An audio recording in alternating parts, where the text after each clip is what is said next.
56. Rounding it out with the number 20. Your Powerball number tonight, good luck everyone, is 20, and your Power Play multiplier is 2. Let's take a look at those numbers one last time. Remember, there are multiple ways to win. We'll see you back here Wednesday night. Good night, everyone.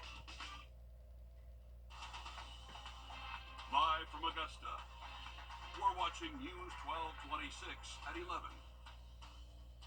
Governor Henry McMaster issuing a state of emergency and a statewide burn ban as wildfires in Carolina forest continues, which could take days to be 100% contained. Surprisingly, these common sense tips either escape, or people just don't escape people, or they just don't pay attention. They don't respect the weather, and before you know it, that fire's off in the woods. So we really need to get the word out to people. Be safe. Think before you burn. Plan accordingly. And in Georgia, the Fire Commission is also asking you to pay attention to the weather and call them before burning. I want to say good evening. I'm Courtney Hicks. Thanks for joining us. And speaking of which, I'm joined here by Haley Turner, who spoke with forestry officials, and they're in the Aiken County area, which is one of the top high fire occurrence areas in the state. So, Haley, explain that to us a little bit and a little bit more about this conversation today. Yeah, well, that's right. And even though the Myrtle Beach wildfires are more than 200 miles away, leaders say it won't take much for them to make their way here. And if they do, it could create a lot of damage. The most common types of fires the South Carolina Forestry Commission sees are prescribed burning and burning of residential yard debris. Leaders say while wind isn't the only factor when it comes to fire spreading, embers are little particles of wood still on fire, and they can travel as far as a mile with windy conditions, igniting everything around it.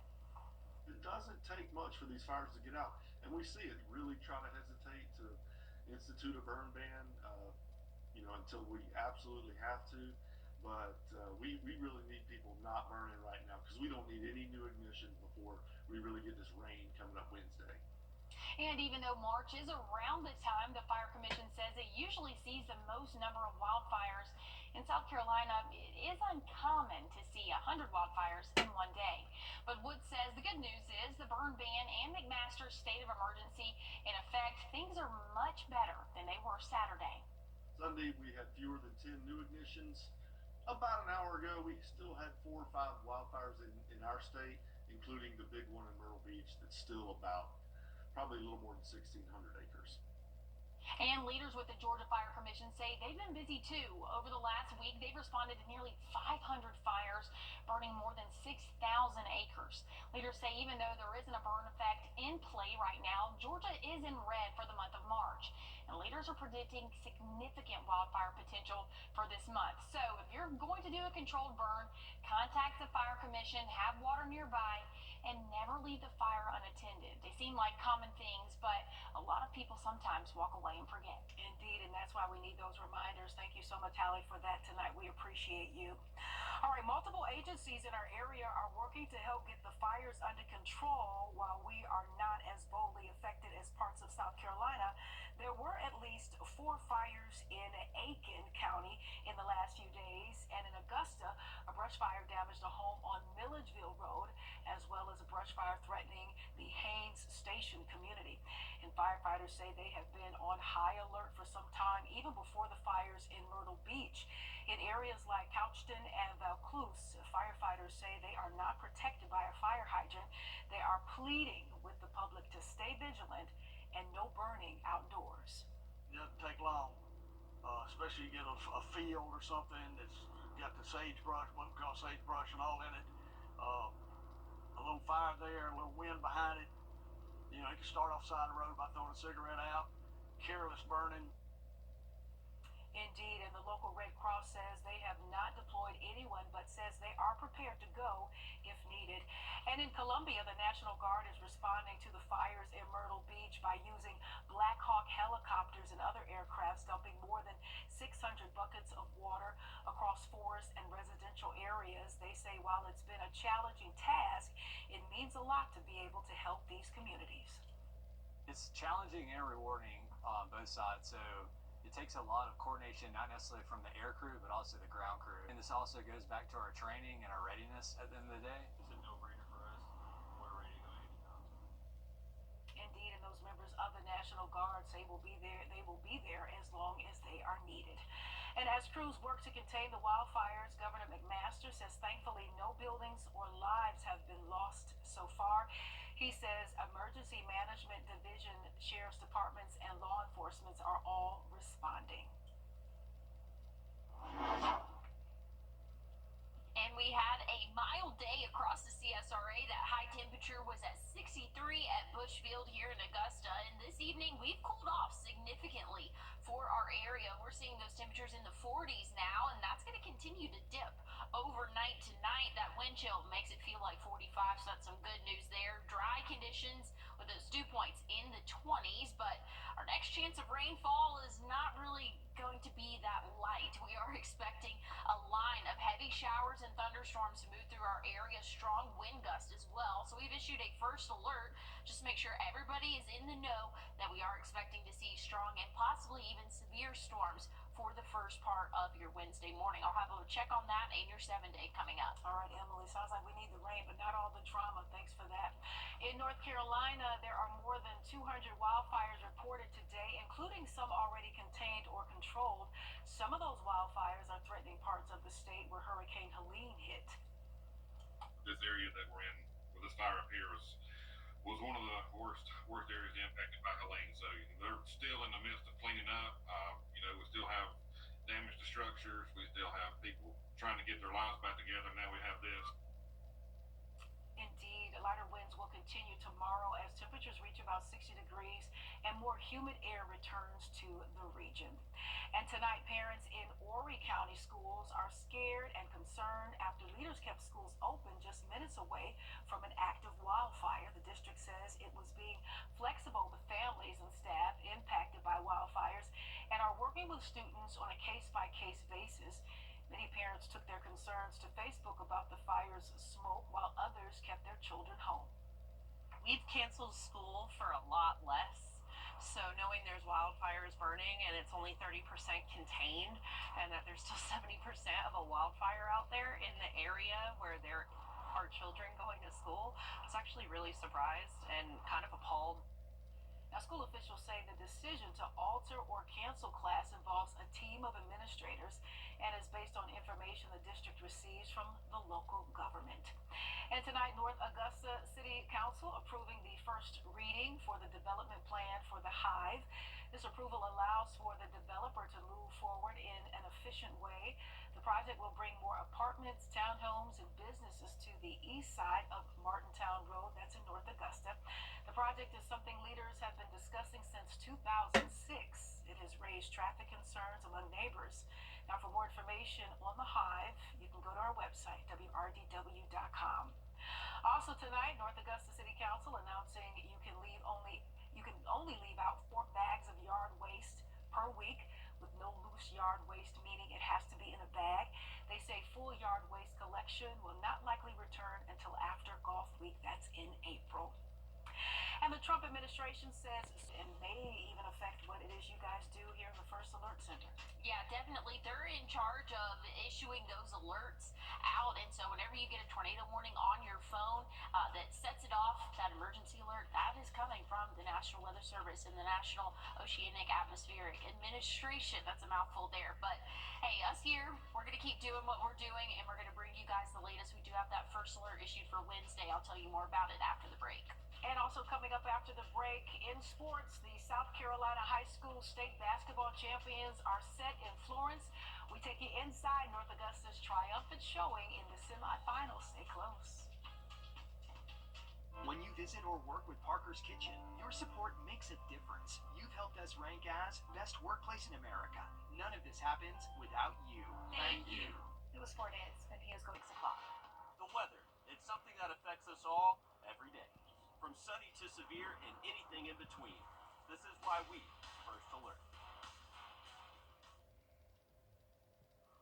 Well, we started Monday off with those conditions, and they were really cold for the start of our day. As we went throughout the afternoon, though, we saw those high temperatures in those lower 60s. But next big weather maker is coming Wednesday. We have a first alert issued for all of our counties here in the CSRA. That's going to start as early as 4 a.m. possible for our western counties, tracking south and eastward. morning should be out of our hair, though, before midday. So that's some good news there. But let's take a look at what that can look like, or what we are expecting that to look like as we go throughout the next couple of days. Again, here for us tomorrow, those wind speeds will start to increase, and things are looking a little bit better, though, as we go throughout the overnight hours. But like I said, tomorrow, things are looking dry. Those wind speeds will start to increase, and that's going to turn into a line of showers and thunderstorms by the time we hit Wednesday morning. And so, Storm Prediction Center has us under that slight risk for a good portion of the CSRA. That's a level 2 out of 5, just saying, hey, there is that chance for strong to severe storms. Our main threat, though, is looking to be strong straight line winds. Heavy rainfall is going to be likely, and several thunderstorms, again, embedded in that line. Here's a look at what that line could look like once we go throughout the early afternoon, or mid-afternoon, Tuesday, I should say. That's going to continue to push eastward through the southeast. Should be in our neck of the woods around midnight, 1 a.m., pushing into the CSRA. And here's around 7:30. Your morning commute is going to be a wet one. It is going to be very windy as well. So just make sure you're prepared for that as you go throughout your morning Wednesday. And go ahead and put up any patio furniture, things like that, trash cans. Go ahead and put those up tomorrow, really throughout the day, because by the time we hit the evening, those wind gusts are going to peak for us. Starting off, though, tomorrow morning, not too bad. We'll be in the upper 30s for most spots, maybe low 40s in others. But by the time the afternoon rolls around, we'll see the 70s. Middle 70s for your Tuesday afternoon. Those wind speeds will start to pick up, and there's that line starting to move in. Here's around mid-morning for us, right around maybe 5, 6, and even into 7 a.m. We can expect to see those heavy showers and thunderstorms really across a good portion of the CSRA. Should be out of our hair, though, like I said, before midday, and then that cooler air is going to be moving in. But just know, even though that rainfall will be out by midday, we are expecting strong wind gusts throughout the rest of the day Wednesday. And like I said, that's going to start as early as the evening hours tomorrow. Wind gusts could be up to 25, 30 miles per hour at times. And once we get into the early morning hours, as that front inches closer to us, we could see those wind gusts close to 40 miles per hour, maybe even higher in some isolated spots. So again, we have that first alert in effect for your Wednesday, breezy for Thursday, and then the rest of the week and into the weekend, things are looking pretty calm and seasonal. On Your Sideline, sponsored by Chandler Law Firm. Well, we started Monday with a doubleheader in Florence for the Class 4A lower state basketball title for both North Augusta boys and girls, and we ended it with a date booked for a return trip Friday. For the first time, both the boys and girls Jackets basketball programs will compete for a state title in the same year. Joseph Doring has the latest from Victory Monday in Florence. A monumental day in Florence, South Carolina for both the North Augusta girls and boys basketball teams. The girls team in their 8th semifinal appearance in the last 10 years, now moving on to the state championship game. The boys in the semis for the first time in over 2 decades, now moving to the state title for the first time in school history. Ladies first, the season to remember for Coach Al Young's team rolls on thanks to another big performance from Selena Grant. I feel amazing, man. For me and my teammates to be back in this position like we always have been. We just got to stay together, keep going as one, and one game at a time. Grant helped the Lady Yellow Jackets get off to an early start and gave North Augusta a 9-point buffer at halftime. Laura Richland showing why they made it to the Final Four, too. The Diamond Hornets cut the deficit to 5 in the fourth quarter, but Coach Young's team did what they do best, win. The girls' team rolls into the state title game with a 42-34 victory. I think it says an awful lot. Laura Richland has a very, very good basketball team, and they have a very good offensive basketball team, so you never for sure, regardless of what kind of lead you have. So for us to be able to hold and sustain that lead, to be able to come back and finish the game, I just can't say enough for our team. I'm so proud of them. They did an awesome job. In the boys' game, Coach Tony Harrell trying to lead the Yellow Jackets to the promised land for the first time ever. Darren Dunbar and company had North Augusta up by 7 at the half. The Yellow Jackets haven't been this far since 1998, flexing the muscle in the second half, making a statement and taking home the Final Four matchup 55-44. Coach Harrell in disbelief and amazement at his team's accomplishment. I feel so good for these kids that have worked so hard for me. Not only this year, but the 11 years I've been in North Augusta, we've had a bunch of hard-working kids. I feel so good for all our fans, they traveled to Florence today to watch us play. Our community supports us like no other, and we got one more game to go. Both the boys and the girls team will take the stage once again this Friday here in the Florence Center. Until then, I'm Joseph Goring on your side. Well, they're not the only ones playing in Florence one more time. Denmark Olar will also play for the Class A championship in the South Carolina High School League. Over in the GHSA, Butler boys and Washington Wilkes girls basketball have reserved their spots in Macon. USC Aiken women's basketball coach has resigned. Mark Miller spent almost a decade leading the Pacers. The news comes after USC Aiken lost their final game against Lander. And during his final season with USC Aiken, Miller took the Pacers to a 6-22 overall record and a 3-15 record in conference play. The Peach Belt Conference Tournament will get underway this week. Both the Pacers and the Jags finished with identical records of 13-5 since Aiken swept Augusta in the regular season. Pacers get the number 2 seed. That's a 3 years in a row now for USC Aiken. Jags will get the 3 seed, third time in the last 4 that they've had a top 3 seed. Aiken will host Flagler. Augusta will host North Georgia, who they split with twice, each with a 5-point difference.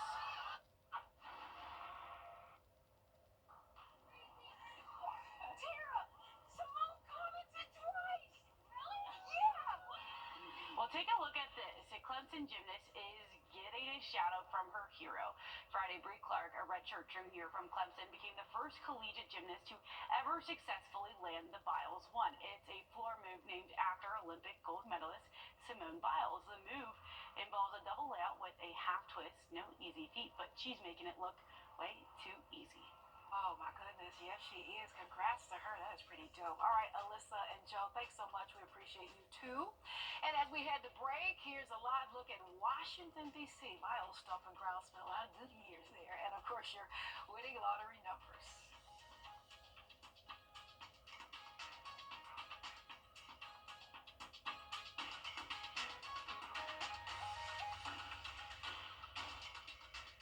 Your safety comes first with the First Alert Radar Network. First just got faster. Welcome to a vacation. Makers are looking at sports betting for Bill and sports betting Bill rather for a third time. Now it passed this time.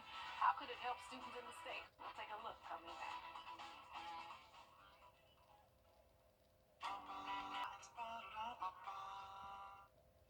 Hi, I'm Tim Strong, and I'm inviting you on a holiday vacations tour.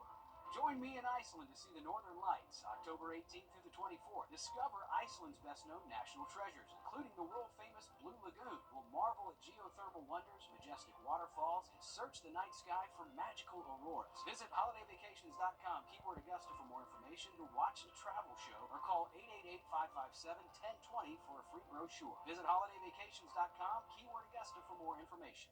This is the one. I handle this. But I wonder if the other store has it cheaper. We'll beat any competitor price by 10%. Oh, wow, that's great. It sounds a little too good to be true. Can I speak to a manager? Can I talk to the owner? Also me. We're employee owned. We'll take it.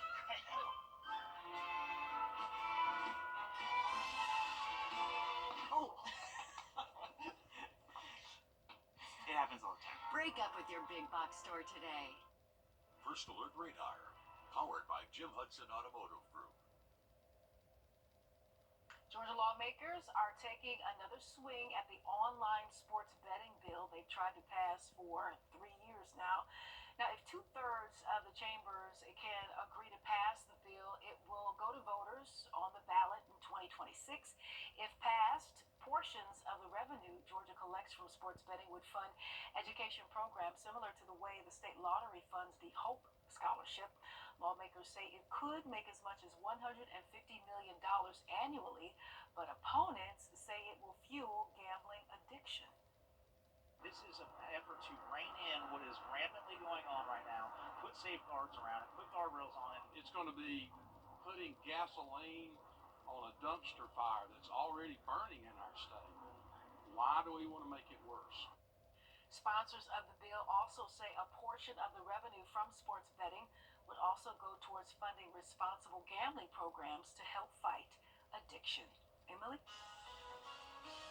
Well, there is a slight risk out for a good portion portion of the CSRA, we have a first alert in effect for Wednesday for the chance for strong to severe storms. I'll have a check on that and your 7-day forecast one last time after the break.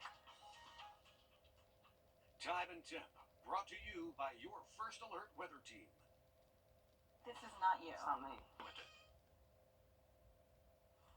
Well, here's what we're looking at for the next 7 days. Tomorrow morning, we'll be in the 30s to kick off our early morning hours. By the time we hit the afternoon, though, we'll see the lower 70s for us. And then we have a first alert issued for your Wednesday. We are tracking that chance for strong to severe storms that's going to move through early in the morning. We'll keep you guys updated on that all throughout the day tomorrow and Wednesday morning. Sounds good. Thank you so much, Emily, and thank you for joining us this evening. We so appreciate you. Have a good one. Stay safe, and we will see you back here soon. Good night. Our First Alert has always given you the edge against severe weather. And now, with our new First Alert radar network, First just got even faster. With up to 10 times the resolution of other local radars and technology that can pinpoint right down to your street. First just got faster. It's bow time. Tired of choosing between sweet and savory? Why not have both? Introducing Bojangles' new chicken and bowberry waffles. Our signature Cajun chicken filet drizzled with bowberry glaze and sandwiched between 2 warm waffles. Available for a limited time. It's bow time.